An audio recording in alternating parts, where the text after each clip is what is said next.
দিক থেকে দেখেন, মানচিত্র ম্যাপ যদি দেখেন, তো মোটামুটি একদিকে মসজিদ হারাম, তারপরে আপনি প্রায় উত্তর দিকে উত্তর পশ্চিম করে যাবেন তো একদিকে মদিনা মসজিদে নববী, তারপরে আরো উত্তর পশ্চিমে গিয়ে ফিলিস্তিন মসজিদে আকসা। আল্লাহ তাআলা আমাদের সকলকে আজ থেকে ফজর নামাজ জামাতের সাথে প্রত্যেক দিন পড়ার তৌফিক দান করুন। মনের মধ্যে প্রতিজ্ঞা করুন, ইনশাআল্লাহ এটা আমার বড় টার্গেট। মনের মধ্যে প্রতিজ্ঞা করুন যে এটা আমার বড় টার্গেট আজ থেকে। আর একটা কাজ করবেন, সেটি হলো যে আপনি দেখবেন যে আপনার রাত্রে কতক্ষণ ঘুম প্রয়োজন। রাত্রে আপনার কতক্ষণ ঘুম প্রয়োজন হিসাব করবেন। আপনি রাত্রে যে সময় ঘুমিয়েছেন আর সকালে যে সময় আপনার ঘুম নিজে নিজেই ভেঙে গেছে, অ্যালার্মে নয়, নিজে নিজে ভেঙে গেছে, তখন আপনি হিসাব করবেন যে 5 ঘন্টা না 5.5 ঘন্টা না 6 ঘন্টা।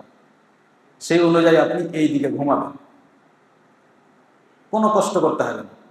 এবং আমি আপনাকে বলি, আপনি বিশ্বাস করুন যে আপনি যখন আপনার চোখ যখন নিজে নিজে খুলে যাবে আর আপনি দোয়া পড়ে যখন আপনি উঠবেন, দোয়া পড়বেন, ওযু করবেন, আর বাড়িতে সুন্নাত পড়বেন, কিংবা আল্লাহ তাআলা আরো তৌফিক দান করলে তার আগে কিছু নফল রাত্রের সালাত পড়লেন, তারপরে বাড়িতে সুন্নাত পড়লেন, আর যখন ইকামতের সময় হলো তার আগেখানে বেরিয়ে এসে মসজিদে ফজর নামাজ পড়লেন, আপনি যে শান্তি পাবেন, এই শান্তি পুরো পৃথিবীর সম্পদ বিক্রি করলেও পাওয়া যাবে না।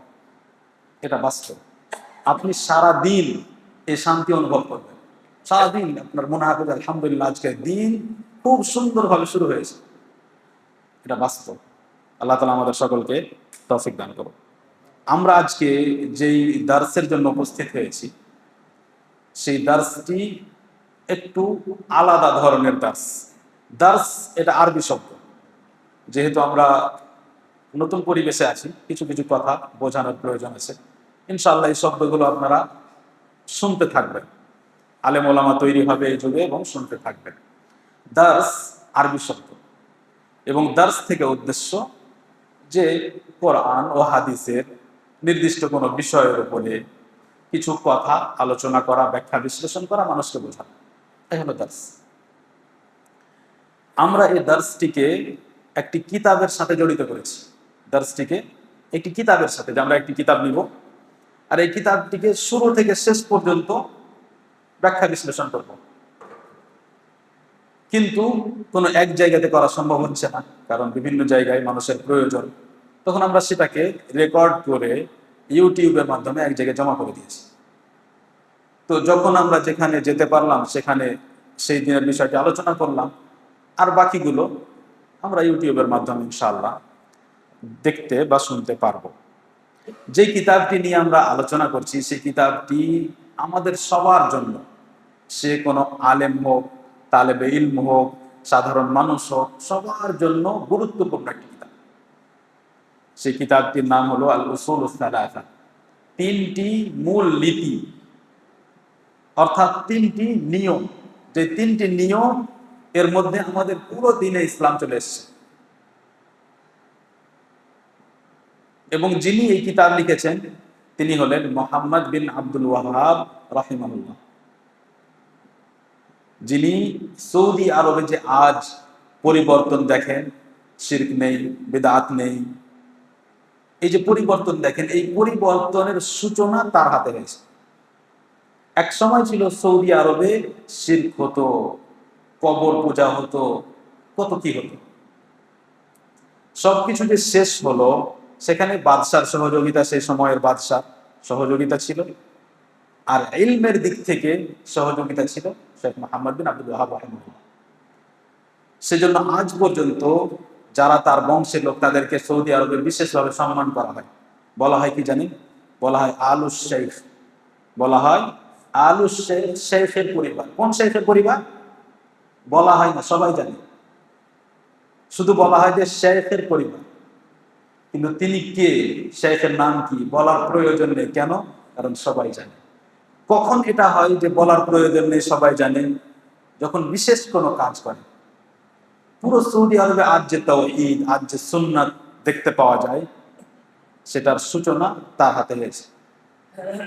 তার নিজের হাতে লেখা এটি কিতাব। আমরা যে পড়তে পারছি বা আপনাদের সামনে কিছু এই কিতাব সম্পর্কে ব্যাখ্যা করতে পারছি, এটিকে নিজের জন্য সৌভাগ্য মনে করছি। কারণ এই কিতাবটি বড় বড় আলিম ওলামা ব্যাখ্যা বিশ্লেষণ করেছেন। সালেহ আল ফাউজান, ইবনে উসাইমিন, ইবনে বাজ, যত সৌদি আরবের বড় বড় আলিম ওলামা, প্রায় সবার ব্যাখ্যা বিশ্লেষণ এই কিতাবটির ব্যাপারে পাওয়া যায়। তাহলে তারা এই কিতাবটিকে কত গুরুত্ব দিয়েছেন? কারণ এই কিতাবটি একজন মুসলিমকে তার দ্বীন সম্পর্কে একটি সুন্দর ধারণা দেয় যে তার দ্বীন কি, আসলে ইসলাম, যে ইসলামকে সে অনুসরণ করে চলে সেটা কি। এই যে তিনটি মূলনীতি, এই তিনটি মূলনীতি হলো আমাদের কবরের তিনটি প্রশ্ন: তোমার রব কে, তোমার দ্বীন কি, এবং মুহাম্মদ সাল্লাল্লাহু আলাইহি ওয়াসাল্লাম তোমার নবী কে। আমরা কয়েক সপ্তাহ থেকে এই বিষয়ে আলোচনা করছি। আল্লাহ তাআলা কে, আমাদের রব কে, এই বিষয়টি আমরা আলোচনা করে শেষ করেছি। সংক্ষেপে যদি দুই এক লাইনে বলি, তো আলোচনা করা হয়েছে যে রব্বুল আলামিন হলেন তিনি যিনি এই পুরো জগতের লালন পালন করে, দেখাশোনা করে, হেফাজত করে, রুজির ব্যবস্থা করে, এবং সবাইকে বলা হয় আলামিন। আলাম এর বহুবচন আলামিন। কেন বলা হয় আলাম, আলামিন? আলহামদুলিল্লাহ রাব্বিল আলামিন, আলাম কেন বলা হয়? ইবনে উসাইমিন রাহমাহুল্লাহ বলছেন, কারণ আলাম মানে হলো চিহ্ন, সাইন। আলাম মানে সাইন, চিহ্ন।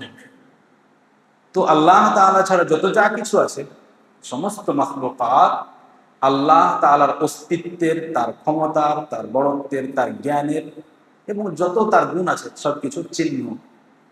প্রত্যেকটি সৃষ্টিকে দেখলে মানুষ বুঝতে পারবে, বিবেচনা করলে, একটু অনুধাবন করলে, চিন্তা ভাবনা করলে বুঝতে পারবে যে একজন আছেন, তিনি ছাড়া এটা কেউ করতে পারেন না। তাহলে প্রত্যেকটি সৃষ্টি যেন আমাদেরকে আল্লাহ তাআলার পরিচয় দেয়, যেন আল্লাহ তাআলার চিহ্ন, অর্থাৎ আল্লাহ তাআলাকে জানার মাধ্যম, সেজন্য আলাম বলা হয়েছে। আলাম মানে চিহ্ন হয়। এবং গুরুত্বপূর্ণ একটি কথা এসছে যে আমরা আমাদের রবকে জানবো কিভাবে। কারণ দেখুন, একজন মানুষ নিজের রবকে যতটা জানবে ততটাই তাকে ভালোবাসে। এটা একটা সাধারণ কথা। আপনি যাকে যতটা জানবেন ততটাই ভালোবাসেন। নতুন একজনের সাথে হঠাৎ দেখা হলো, সালাম কালাম হলো, চলে গেলেন, আপনি কিছু তার ব্যাপারে জানেন না। আপনি প্রথম প্রথম পূর্ণ ধারণা তার ব্যাপারে নিতে পারবেন না। ভাববেন যে কেউ আছে, ভালোই মানুষ হবে আশা করি, দিয়ে চলে গেলেন। কিন্তু যখন আপনি বারবার বসলেন, লেনদেন করলেন, ব্যবহার আচরণ দেখলেন, কথাবার্তা শুনলেন, কঠিন পরিস্থিতিতে দেখলেন, তখন ধীরে ধীরে ধীরে ধীরে আপনি তার নিকটবর্তী হবেন, ঘনিষ্ঠতা বাড়বে, কারণ আপনি তাকে চিনতে পারবেন। আমাদের রবের সাথে যে সম্পর্ক, বিষয়টি এমনই। আমরা আমাদের রবকে কতটা ভালোবাসবো? যতটা তাকে জানবো, এবং যতটা জানবো তত আরো বেশি জানতে চাইবো, আরো বেশি জানতে চাইবো, যে আরো জানবো। আপনাকে এত ভালো লাগতে লাগবে যে আপনি, আপনার ইচ্ছে করবে যে আমি সবসময় আল্লাহ তাআলা সম্পর্কে শুনি, যে তিনি কে। এবার যখন আমি কিছুই জানি না তার ব্যাপারে, তখন আমি সন্তুষ্ট যে আমি জানি আমার রবকে। আমি তো জানি আল্লাহ তাআলা যিনি আকাশ পৃথিবী সৃষ্টি করেছেন, আমাদেরকে সৃষ্টি করেছেন, জীবন মরণের মালিক, রুজি দান করেন, তিনি আল্লাহ তাআলা। মোটামুটি আমাদের একটা ধারণা আছে, আমরা মনে করি যে জানি। কিন্তু আসলে এই জানা যথেষ্ট হয় না। যেই পরিমাণ ভালোবাসার প্রয়োজন আল্লাহ তাআলার জন্য, সেই পরিমাণ ভালোবাসা আমাদের মধ্যে তৈরি হয় না। কেন? কারণ আমরা ততটুকু আল্লাহ তাআলাকে জানতে পারি না। কিছুটা জেনেছি, যতটা জেনেছি ততটাই ভালোবাসা আছে। নামাজ পড়ি, কিন্তু সেই রকম নয়। কিছু আদেশ পালন করি, কিছু পালন করি না।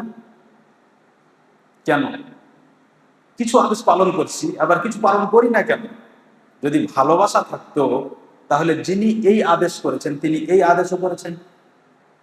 যদি তাকে ভালোবেসে আমি এই আদেশটা মেনেছি, তাহলে ওই আদেশটা কেন ছাড়লাম? তাহলে এখানে ভালোবাসায় ঘাটতি আছে। আর সেই ঘাটতির কারণ যে আমি তাকে জানি না পূর্ণরূপে। সেই জন্যই তাকে জানার মাধ্যম, প্রথম মাধ্যম হলো যে তার নাম, তার গুণ, তার পরিচয়, যা তিনি কোরআনে এবং তার রাসূল সাল্লাল্লাহু আলাইহি ওয়াসাল্লাম হাদিসে আলোচনা করেছেন, সেটা জানতে থাকা। কি কি বলেছেন আল্লাহ তাআলা নিজের ব্যাপারে, আমি কি কি করতে পারি, তার ক্ষমতা, তার জ্ঞান, তার সৌন্দর্য, তার ইহসান, ক্ষমা করা, দয়া করা, যত বিষয় আছে, এটা একটা। দ্বিতীয়, যে তার যত সৃষ্টি আছে, সৃষ্টিগুলো নিয়ে বিবেচনা করা। আমরা আকাশ পৃথিবী প্রত্যেক দিন দেখছি, কিন্তু কজন এমন আছে যে আকাশ পৃথিবী নিয়ে ভাবে এবং আকাশ পৃথিবী আর এই সব সৃষ্টিকে দেখে আল্লাহ তাআলাকে স্মরণ করে? এই ধরনের মানুষের সংখ্যা কম। এই দুটি মাধ্যম। তারপরে যিনি এসব কিছু সৃষ্টি করেছেন তার চাইতে ভালো, উত্তম, শ্রেষ্ঠ কেউ নেই, এবং তিনি ছাড়া ইবাদতের কেউ যোগ্য নেই। একজনেরই ইবাদত করা যাবে, তিনি যিনি এসব কিছু সৃষ্টি করেছেন। অর্থাৎ যিনি রব তিনি মাবুদ, যিনি রব তিনি মাবুদ। রবকে আল্লাহ তাআলা, তাহলে মাবুদকে আল্লাহ তাআলা। যখন আমি বললাম যে মাবুদ আল্লাহ তাআলা, তখন আমাকে ইবাদত করতে হবে, না হলে আমি মাবুদ কই মানলাম না। আমি যখন বললাম যে আল্লাহ তাআলা মাবুদ, মাবুদ যার ইবাদত করা হয়, আর আমি তার ইবাদত করি না, তাহলে তো আমি মাবুদ মানি না। শুধু মুখে দাবি করলাম, কিন্তু সেটা বাস্তবে মানলাম না যে আমি আমার রবকে মাবুদ মনে করি। দ্বিতীয় বিষয় ছিল যে ইবাদত কি কি। সেখানে বহু ইবাদত নিয়ে আলোচনা করা হয়েছে, এবং সেখানে আজকে আমরা যেতে পারছি না, কারণ দ্বিতীয় দিকটি কিছুটা আলোচনা করতে হবে। ইবাদতের দুইটি প্রকার আছে। কিছু ইবাদতের সম্পর্ক আমাদের হৃদয়ের সাথে, আমরা সেখানে আলোচনা করেছিলাম যে আমাদের হৃদয়ের যে ইবাদতগুলো, সেই ইবাদতগুলো দুর্বল, যার কারণে আমাদের হাত পা দিয়ে ইবাদত হয় না। আর ওই দুর্বল ইবাদত, যে সব ইবাদত আমরা করি দুর্বলভাবে, তার মধ্যে একটি হলো আল্লাহ তাআলাকে ভালোবাসা, তার মধ্যে একটি হলো আল্লাহ তাআলাকে ভয় করা, আল্লাহ তাআলাকে আশা করা। এই ইবাদতগুলো অন্তরের সাথে সম্পর্কিত। যেই পরিমাণ ভালোবাসা থাকবে, ভয় থাকবে, আশা থাকবে, সেই পরিমাণ আল্লাহ তাআলার ইবাদত হবে আমাদের হাত পায়ের মাধ্যমে। আজকে আমরা সংক্ষেপে দ্বিতীয় বিষয়টি নিয়ে আলোচনা করব। সেটি হলো যে আল্লাহ তাআলাকে জানার পর আমাদের দ্বীনে ইসলাম কি। সংক্ষেপে দ্বীনে ইসলাম থেকে উদ্দেশ্য কি? বলছেন যে দ্বীনে ইসলাম হলো আল ইসতিসলামু লিল্লাহি বিত-তাওহীদ ওয়াল ইনকিয়াদু লাহু বিত-তাআহ ওয়াল বারাআতু মিনাশ শিরকি ওয়া আহলি। দ্বীনে ইসলাম, প্রথম কথা যে তাওহীদ এর উপর অটল থেকে তাওহীদ প্রতিষ্ঠা করে একমাত্র আল্লাহ তাআলার ইবাদত করে আল্লাহ তাআলার সামনে নত হওয়া। দ্বিতীয়, আল্লাহ তাআলার আনুগত্য করে আল্লাহ তাআলার আদেশ নিষেধ মেনে নেয়। তৃতীয়, শিরক এবং মুশরিকদের থেকে সম্পর্ক মুক্ত হওয়া। শিরক এবং মুশরিকদের সাথে আমার সম্পর্ক নেই। সম্পর্ক নেই অর্থাৎ তাদের শিরক গ্রহণ করব না, তাদের সাথে আন্তরিক ভালোবাসা থাকবে না। তারা শিরক করে, সেজন্য তাদেরকে ভালোবাসতে পারি না। আন্তরিক, তাদের সাথে ভালো আচরণ করা যায় যদি শর্ত পাওয়া যায়, কিন্তু আন্তরিক ভালোবাসা নয়। কেন? কারণ তারা শিরকের সাথে জড়িত, আর আমি তাওহীদের সাথে জড়িত। যেহেতু আমি তাওহীদ গ্রহণ করেছি, তাই আমি শিরক গ্রহণ করতে পারি, তাই আমি শিরক পছন্দ করতে পারি। হুবহু তেমনি, যেমন আপনি যদি আল্লাহ তাআলার ইবাদত পছন্দ করেন, আল্লাহ তাআলার আনুগত্য পছন্দ করেন আর নিজে আনুগত্য করেন, তার আদেশ নিষেধ মানেন, তাহলে যেই মানুষগুলো মানে না তাদেরকে আপনি ভালোবাসতে পারবেন। যদি দেখা যায় যে আপনি তাদেরকে ভালোবাসছেন পূর্ণরূপে, তাহলে ধরতে হবে যে আপনার আনুগত্য করা ঠিক হচ্ছে না, ঘাটতি আছে। এখন ইসলাম এর অর্থই হলো মেনে নাও, এক কথা, তাওহীদের বিষয় হোক বা আদেশ নিষেধের বিষয় হোক, মেনে নাও। ইসলাম মানে মেনে নাও, মেনে নিতে হবে। আল্লাহ তাআলার পক্ষ থেকে যেটা আসবে সেটা মেনে নিতে হবে। এখন আল্লাহ তাআলার পক্ষ থেকে যে কথা আসবে সেটা নবীগণের মাধ্যমে এসেছে, কিন্তু এখন তো নবীগণ জীবিত নেই, তাহলে এখন কাদের মাধ্যমে আসবে? ওলামার মাধ্যমে আসবে। তাহলে আমাদেরকে ওলামার সাথে থাকতে হবে। কাদের সাথে থাকতে হবে? ওলামার সাথে থাকতে হবে। এবং ওলামার সাথে থাকার সময় লক্ষ্য রাখতে হবে যে ওলামার সাথে থেকে ইলম জ্ঞান পাচ্ছি কিনা। সাথে থাকার পার্থক্য আছে। আপনি মনে হচ্ছে যে ওলামার সাথে আছেন, কিন্তু দেখা যাচ্ছে যে কোনো ইলম জ্ঞান পাচ্ছেন না, বন্ধু বান্ধব হিসেবে আছেন, তাহলে থাকা হলো না। বন্ধু হিসেবে কোনো মাওলানা সাহেব আপনার বন্ধু, তাই আছে। কোনো মাওলানা সাহেবকে আপনি এই জন্য সালাম করলেন কারণ তিনি আপনার বন্ধু, আর কোন আলেমকে আপনি এই জন্য সালাম করলেন কারণ তিনি আলেম। দুটোতে পার্থক্য আছে, দুটাই পার্থক্য আছে। তাহলে যেটা বললাম যে ওলামার সাথে থাকতে হবে তাদের ইলমের কারণে। আপনি যখন কোন আলেম সম্পর্কে জানবেন যে উনি এসেছেন অমুক জায়গা থেকে, বা অমুক জায়গাতে তার দার্স হচ্ছে, বা অমুক জায়গায় তিনি একটা বিষয়ে বলবেন, তাহলে আপনার আগ্রহ থাকতে হবে। কোন একটি বিষয় আপনি বুঝতে পারছেন না, তাহলে আপনি ফোন করলেন কিংবা খোঁজ করলেন যে কার কাছে যায়, কাকে জিজ্ঞেস করি, গেলেন জিজ্ঞেস করলেন। এটি হলো আগ্রহ, যে আমি ওলামার কাছ থেকে জানতে চাই। আপনি যখন এই কাজটি করছেন তখন আপনি আল্লাহ তাআলার একটি আদেশ পালন করছেন। এটি কিন্তু ওলামার চেহারা দেখে নয় যে ওলামা পাঞ্জাবি সুন্দর পরে ঘুরেন সেই জন্য না, বরং এই জন্য কারণ আল্লাহ তাআলা আপনাকে আদেশ করেছেন যে আপনি ওলামাকে জিজ্ঞেস করবেন। ফাসআলু আহলা যিকরি, আহলুল যিকরকে প্রশ্ন করো। তো সেই জন্য আপনি জানতে চাচ্ছেন, আপনি ওলামার সাথে থাকতে চাচ্ছেন, ওঠা বসা করতে চাচ্ছেন, যাতে আপনি ফিতনা থেকে বাঁচতে পারেন। এখন যুগ যত কিয়ামতের নিকটবর্তী হবে, ফিতনা তত বাড়বে। তো আপনি দেখুন যে যেই মানুষগুলো ওলামার সাথে থাকে তারা কিন্তু ফিতনা থেকে দূরে, প্রত্যেক যুগে, প্রত্যেক যুগে। দেখুন প্রথম যখন ফিতনা শুরু হয়েছে উসমান রাদিয়াল্লাহু আনহু, ওমর রাদিয়াল্লাহু আনহুর হত্যা থেকে নিয়ে, তখন থেকেই কারা পথভ্রষ্ট হলো?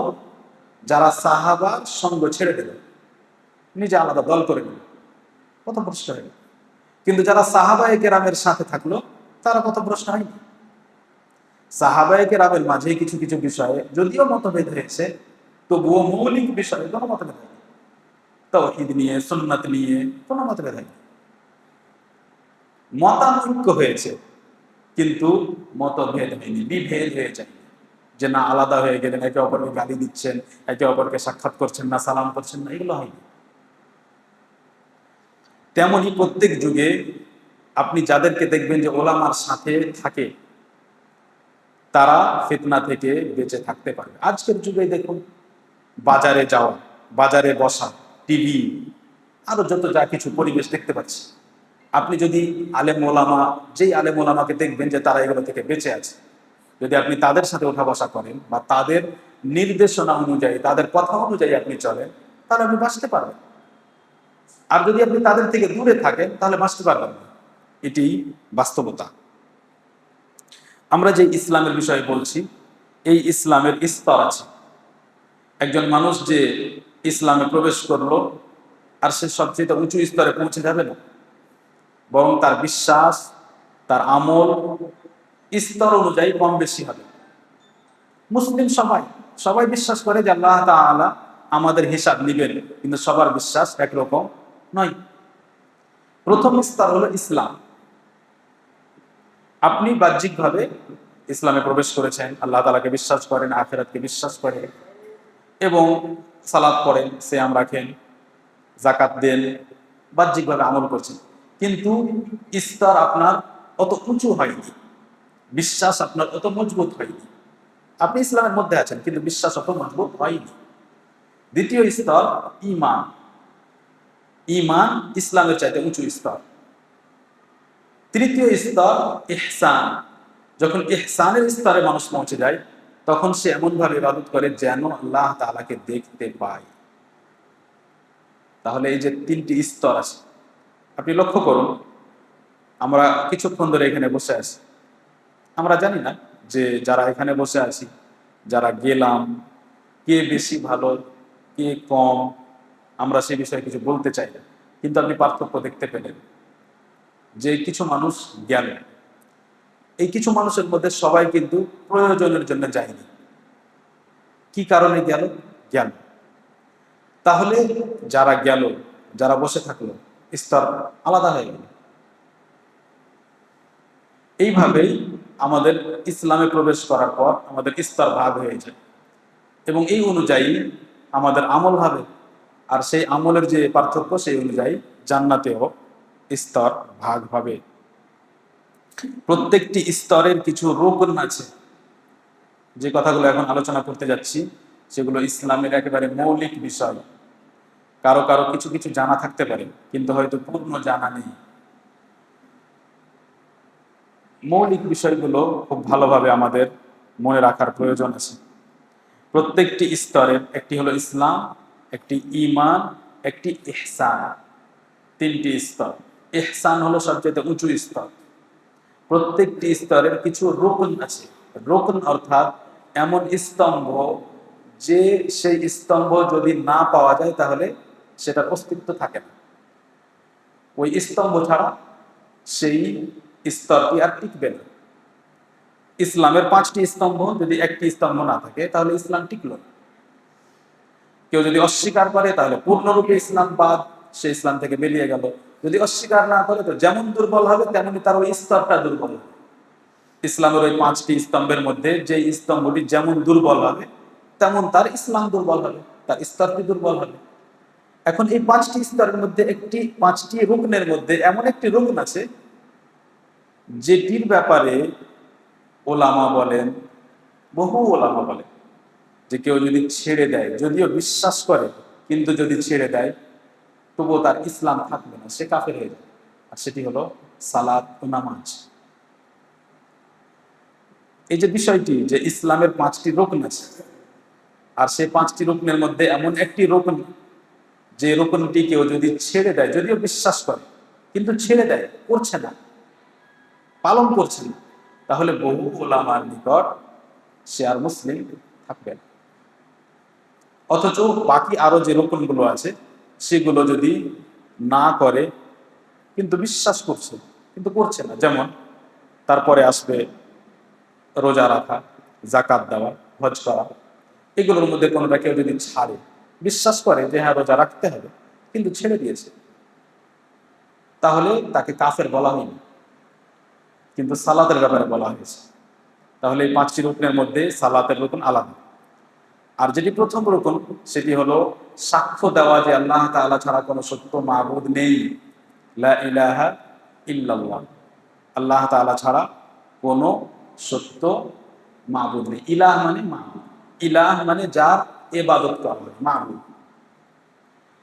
এবং ওয়া আশহাদু আন্না মুহাম্মাদার রাসূলুল্লাহ, আমি সাক্ষ্য দিই যে মুহাম্মদ আল্লাহ তাআলার রাসূল।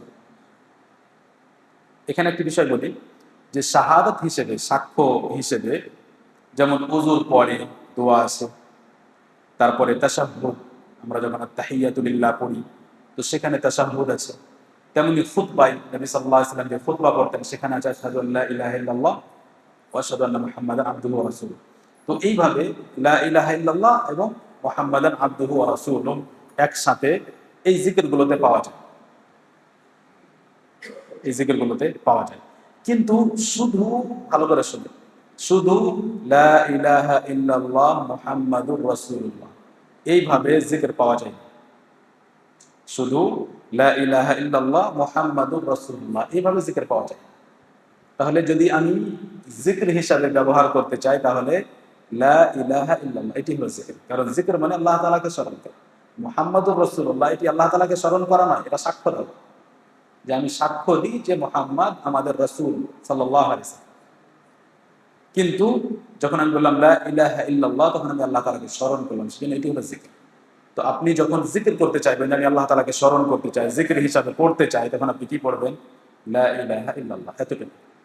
এবং এটি হলো নবী সাল্লাল্লাহু আলাইহি ওয়াসাল্লামের কথা অনুযায়ী আফদালুল যিকর, সবচাইতে উত্তম জিকির, সবচাইতে উত্তম জিকির লা ইলাহা ইল্লাল্লাহ। আলেম ওলামার কাছে একটি কথা শুনেছি যে এটি এমন একটি জিকির যে আপনি করবেন তো কেউ জানতে পারবে না। কিভাবে? আপনি এই জিকিরটি করবেন কিন্তু হয়তো কেউ বুঝতে পারবে না। এই জিকিরটি এমন যে আপনার মুখ বন্ধ থাকবে আর করা যাবে, মুখ বন্ধ আছে, আপনি এই জিকিরটি করতে পারবেন না, ঠোঁটও নড়বে, কারণ এতে ঠোঁটের ব্যবহার হয়নি, কোনো এমন অক্ষর আসেনি যাতে ঠোঁট ব্যবহার হয়। এটা একটি বাইরের কথা। গুরুত্বপূর্ণ কথা ছিল যে লা ইলাহা ইল্লাল্লাহ সর্বোত্তম জিকির, সর্বোত্তম জিকির। তাহলে বিভিন্ন সময় আমাদের মুখে লা ইলাহা ইল্লাল্লাহ আসা উচিত, এবং তখন এই অর্থকে বোঝা উচিত যে আল্লাহ ছাড়া কোনো সত্য মাবুদ নেই। তখন আপনি ভিতরে ঈমানের একটি শক্তি অনুভব করবেন যে আমার সম্পর্ক এমন একজনের সাথে, তিনি ছাড়া আর কেউ নেই যার ইবাদত করা যাবে। তাহলে বাকি যারা যা কিছু ইবাদত করছে সব বাতিল করছে। তাহলে আপনি শুকর আদায় করবেন মন থেকে যে আলহামদুলিল্লাহ, আমাকে আল্লাহ তাআলা তৌফিক দান করেছে যে আমি লা ইলাহা ইল্লাল্লাহ বলি, বিশ্বাস করি এবং সেই অনুযায়ী চলার চেষ্টা করি। তারপরে দ্বিতীয় সাক্ষ্য হলো ওয়া আন্না মুহাম্মাদার রাসূলুল্লাহ, যে মুহাম্মদ আল্লাহ তাআলার রাসূল।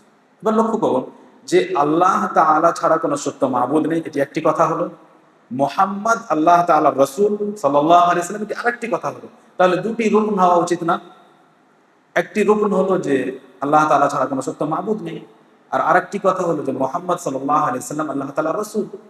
তাহলে তো আসলে দুটি বিষয় আসছে। কেন একটি রুকন বলা হলো? দুটি বিষয় কিন্তু রুকন একটি, দুটি মিলে একটি রুকন। নামাজ একাই একটা রকম, যাকাত একাই, সিয়াম একাই, হজ একাই। কিন্তু শাহাদাত, শাহাদাতাইন বলা হয়। শাহাদাতাইন মানে দুটি সাক্ষ্য।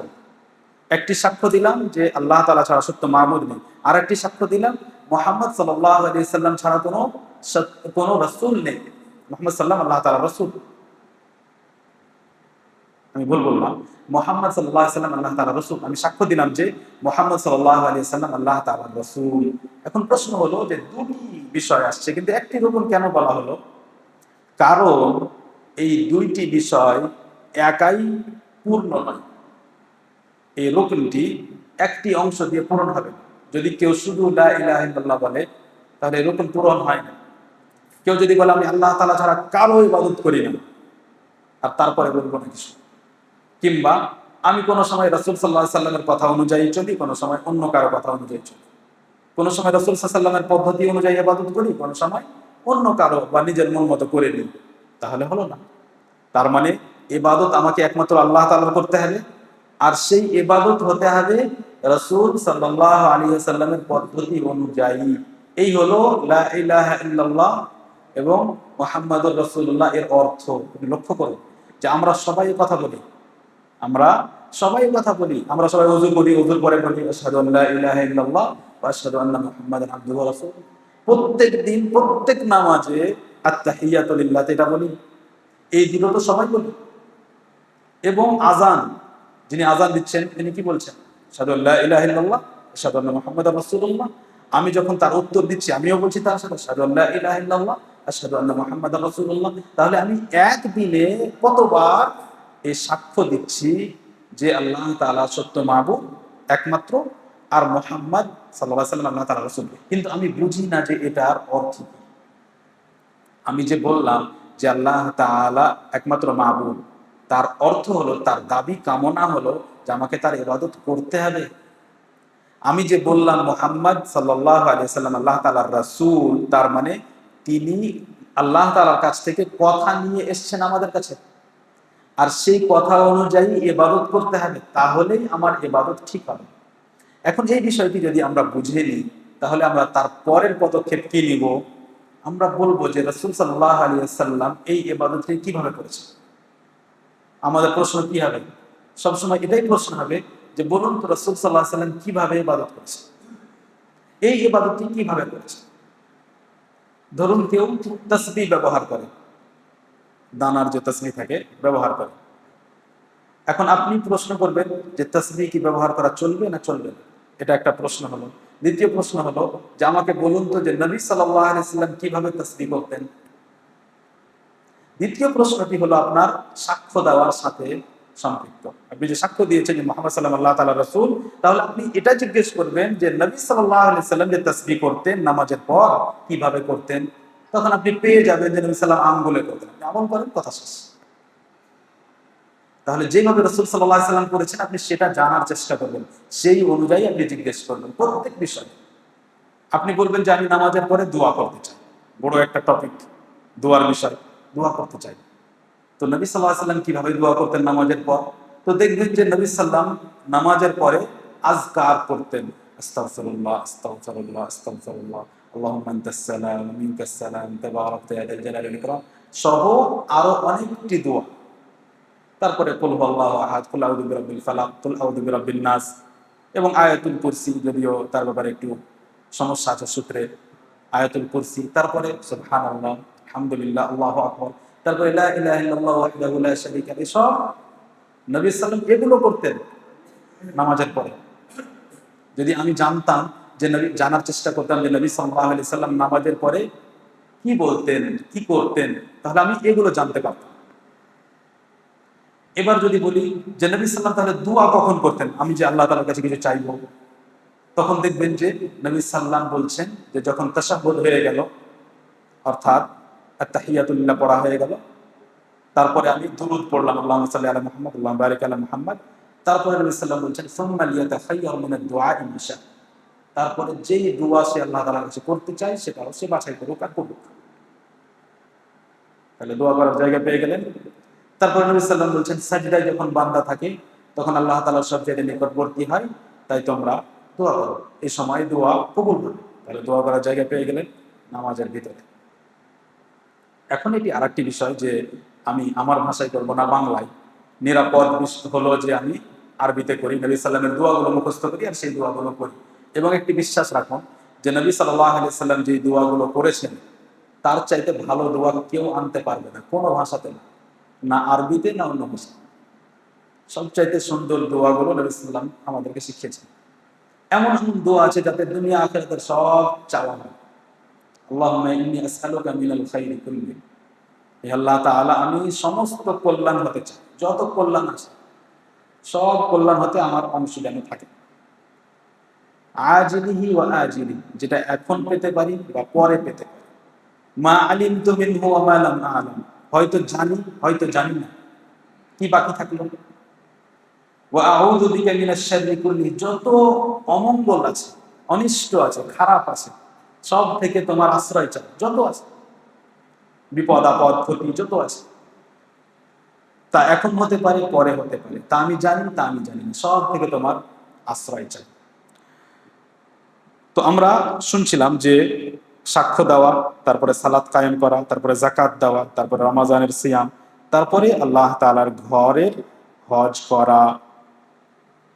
এখন এগুলোর লেখক রাহিমাহুল্লাহ প্রমাণ পেশ করেছেন, সাক্ষ্যর বিষয়ে প্রমাণ দিচ্ছেন, বলছেন শাহিদাল্লাহু আন্নাহু লা ইলাহা ইল্লা হুয়া ওয়াল মালাইকাতু ওয়া উলুল ইলম, আল্লাহ তাআলা সাক্ষ্য দিয়েছেন যে আল্লাহ তাআলা ছাড়া কোনো সত্য মাবুদ নেই, এবং ফেরেশতাগণ সাক্ষ্য দিয়েছেন, এবং আহলে ইলম সাক্ষ্য দিয়েছেন, ওলামা। এই বিষয়টি যে আল্লাহ তাআলা ছাড়া কোনো সত্য মাবুদ নেই সবচেয়ে বড় বিষয়, এর থেকে বড় কোনো আর বিষয় নেই। এই বিষয়ে যারা সাক্ষ্য দিয়েছেন সর্বপ্রথম হলেন আল্লাহ তাআলা নিজে, তারপরে ফেরেশতাগণ, তারপরে ওলামা, আর চতুর্থ কোনো শ্রেণী নেই। এখান থেকে কি বোঝা যাচ্ছে যে এদের সম্মান উঁচু, ফেরেশতাদের ওলামার সম্মান উঁচু, কারণ এদেরকে সাক্ষী বানানো হয়েছে কোন বিষয়, এটি সবচেয়ে বড় বিষয়। যত আপনি বিষয় আপনি কল্পনা করবেন সাক্ষ্যর জন্য, ওর মধ্যে সবচেয়ে গুরুত্বপূর্ণ বিষয় এটি। যখন আমি বললাম লা ইলাহা ইল্লাল্লাহ, তখন আমি আল্লাহ তাআলা ছাড়া সমস্ত মাবুদকে অস্বীকার করলাম। আর যখন আমি বললাম ইল্লাল্লাহ, যখন আমি বললাম লা ইলাহা, তখন বললাম যে কোনো মাবুদ নেই, সমস্ত মাবুদকে অস্বীকার করে দিলাম। যখন বললাম ইল্লাল্লাহ, তখন আমি আল্লাহ তাআলাকে মাবুদ হিসেবে মেনে নিলাম, যার সাথে কাউকে শরীক অংশীদার করা যাবে না যার ইবাদতে। যেমন লা শারীকা লাহু ফি মুলকিহি, যেমন রাজত্বের বিষয়ে, মালিকানার বিষয়ে তার কোনো অংশীদার নেই। কেউ দাবি করতে পারবে যে আকাশ পৃথিবীতে কোনো কিঞ্চিত পরিমাণ কিছু মালিক কেউ আল্লাহ তাআলা ছাড়া কেউ নাই। সেজন্য আল্লাহ তাআলা বলেন ইন্না নাহনু নারিসুল আরদা ওয়া মান আলাইহা, এই পৃথিবীতে যত যা কিছু আছে, পৃথিবী এবং যারা পৃথিবীর ওপরে আছে, সবার আমি ওয়ারিস হব। শেষ মালিক যিনি হবে, অর্থাৎ তিনি এখনো মালিক, কিন্তু যখন আর কেউ মালিকানা দাবি করতে পারবে না, সব শেষ, সবার আমি ওয়ারিস। ওয়ারিস মানে কি, যে আগে মালিক ছিল, তারপর আমি মালিক হলাম, আমি ওয়ারিস হয়েছি। এখন আল্লাহ তাআলা সবার ওয়ারিস হবে, তারপরে আর কেউ নেই। এই পুরো পৃথিবীর মালিক একমাত্র তিনি, এবং তিনি এর একমাত্র ওয়ারিস হবেন।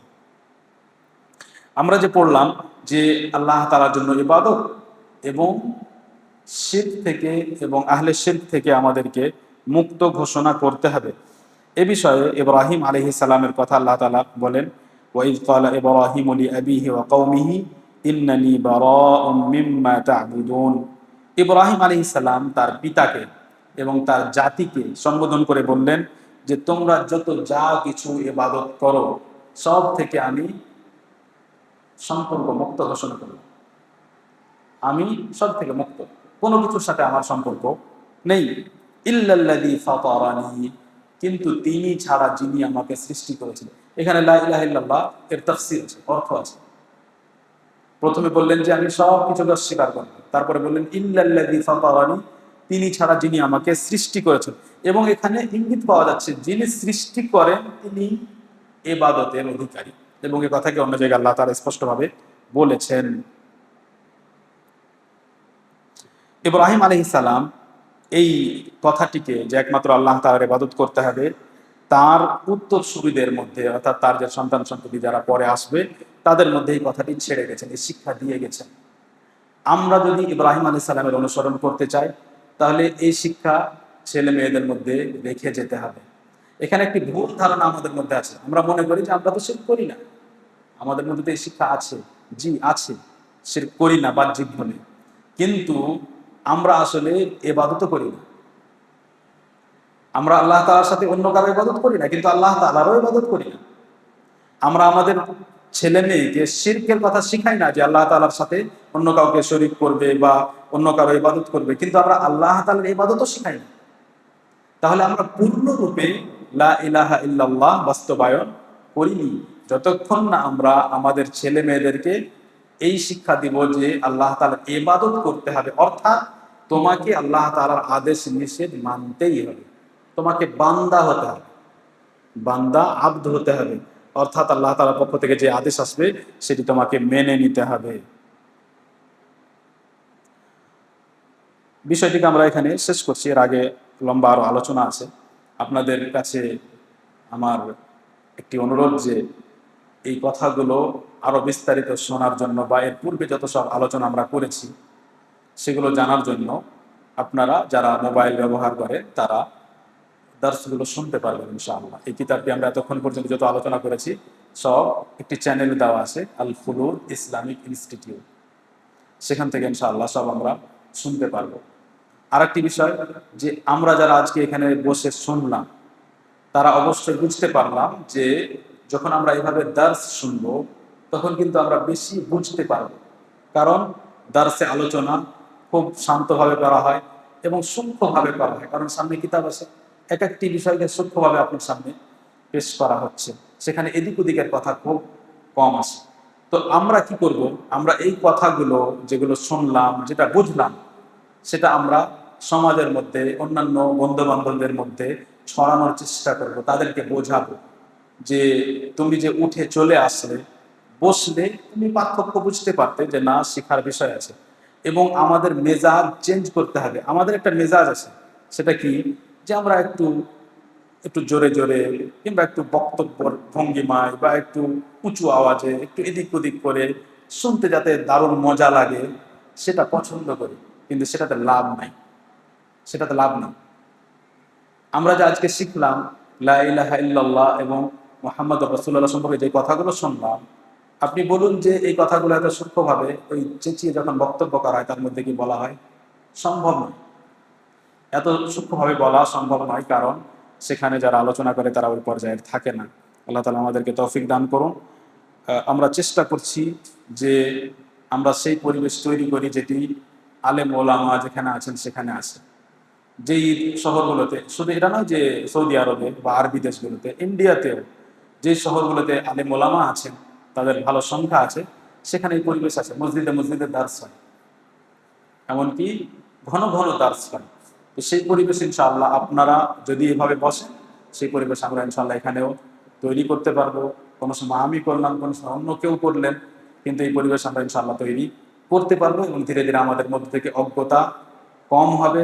আমরা আমাদের রবের আরো নিকটবর্তী হব, ইবাদত করে আরো আমরা শান্তি পাবো। আল্লাহ তাআলা আমাদের সকলকে তৌফিক দান করুন এবং আমাদের আজকের এই মজলিস, এই বৈঠক কবুল করুন। সাল্লাল্লাহু আলাইহি ওয়াসাল্লাম বারাকা আলা নবিয়িনা মুহাম্মদ ওয়া আলা আলিহি ওয়া আসহাবিহি আজমাইন। আসসালামু আলাইকুম ওয়া রাহমাতুল্লাহ।